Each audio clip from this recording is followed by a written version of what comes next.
Let's start with a tool most of us will have at home but maybe rarely use for what it was made for. A normal nail cutter. It can be an alternative to buying expensive sprue cutters.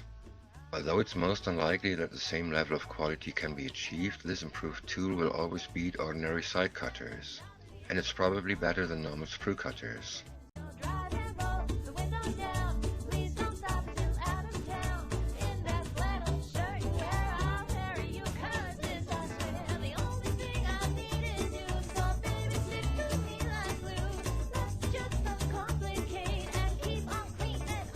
When I started working on it, the cutting edges were V-shaped.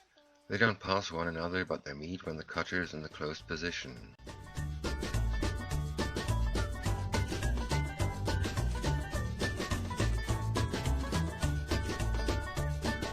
What I did here was grinding, filing and sanding the tip into a narrower and flatter shape. Now I can reach almost all sprue gates without destroying any parts.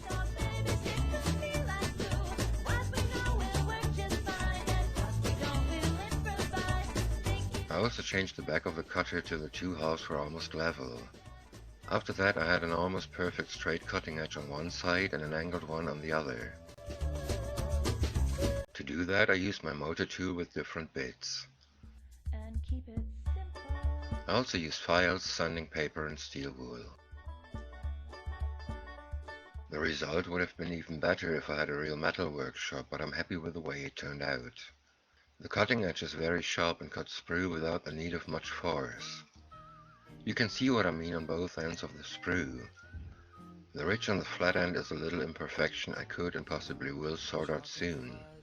There's still enough steel I can remove to get an even narrower and flatter tip.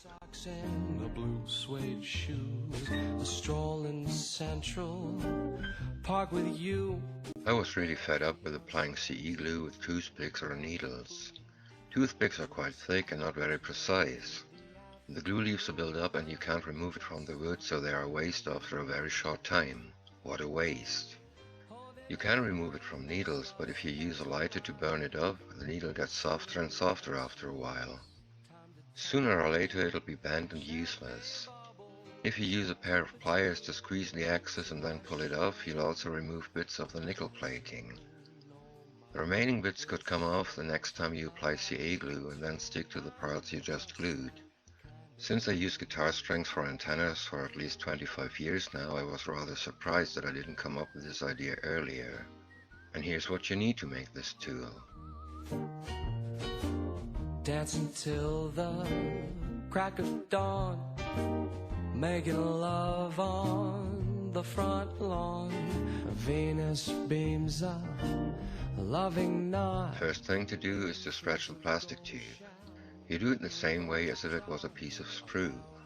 The nice thing is that it'll always remain a tube, even the thinnest piece. I prefer Q-tip tubes because the material is soft and wouldn't break if you bent it. Next thing to do is cutting off one tip of the toothpick. The toothpicks I use have the matching diameter for the tube. Then you insert the pick's flat end into the tube. Mark the proper length with a pencil. The toothpick is needed for two things. A, it gives the tube more stability, and B, it blocks the guitar string in the tube.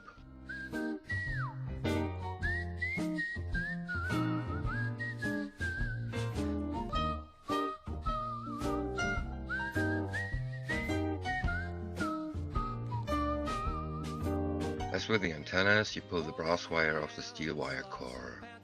All you need to leave on the core are 2 or 3 millimeters. Insert the guitar string into the tube and then do the same thing with a piece of toothpick. All you need to do is put some CA glue on the end you insert into the tube. The string is now secured. These are the tools you can use to remove excess CA glue. The steel core of the guitar string is made from spring steel and won't suffer any damage whichever tool you use. What I like most about this applicator is that the steel part's diameter is smaller than 0.5 millimeter and you can put smallest amounts of CA glue precisely where you need them. If you don't lose it, you can use this applicator for a very long time. Wedding bells Well, say I do. Sanding sticks are a tool you can easily fabricate yourself. You can shape them exactly for the purpose you need them for. All you need to make them are lengthy bits of wood. Plywood will do as well, or maybe even better. Of course, sanding paper of different grits. Double-sided tape, a sharp cutter knife or a jigsaw, maybe a file. For the first sanding stick I used bits of this sander.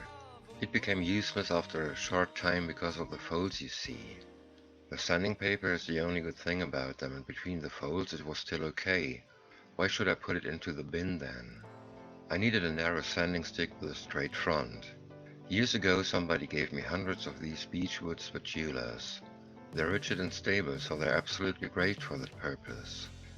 I used a large cutter knife to cut it into the rough shape. The hobby knife was needed for some carving. All I had to do then was use some double-sided tape to attach the sanding paper.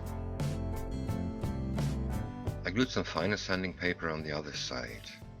As soon as the paper is worn out, I peel it off the wood and use new bits. Then I needed a very narrow sanding stick. It's less than 2 mm wide. I peeled the sanding paper off a cheap nail file. In this case I thought I could make a more professional looking handle. The paper was glued to a coffee stirrer.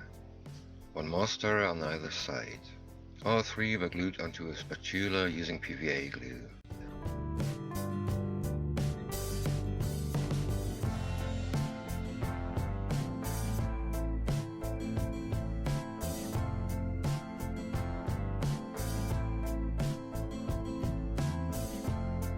After that had cured, I glued a second spatula on the other side of the stirrers.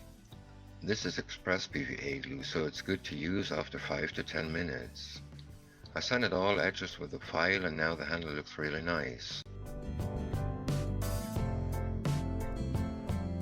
This sanding paper will be worn out rather quickly, but I expect the wooden structure to last for quite a while.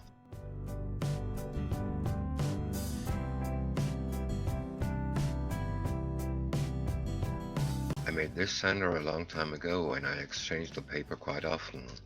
It's actually time to do that again. Sanding sticks with a short blade like this are useful for only a few things, since the strokes can't be long. Usually you would use a complete length of your piece of wood and glue your sanding paper onto it.